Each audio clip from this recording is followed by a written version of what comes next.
The Second World War began just before my third birthday, and it ended when I was nearly 9.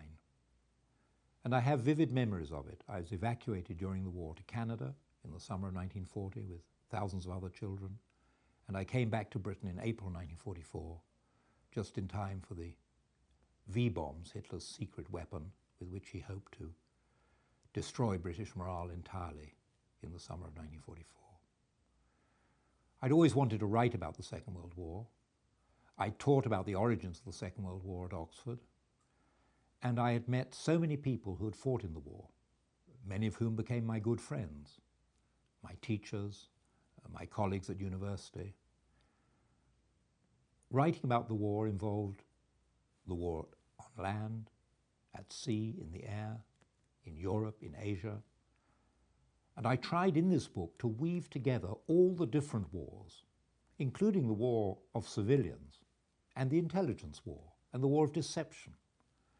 and the propaganda war, to weave all the wars together, to make a narrative in which one could somehow understand the sequence of events, the scale of the suffering, and the ideals that drove men forward, and women, to sacrifice everything in order to secure the victory over tyranny and over aggression. The history of the Second World War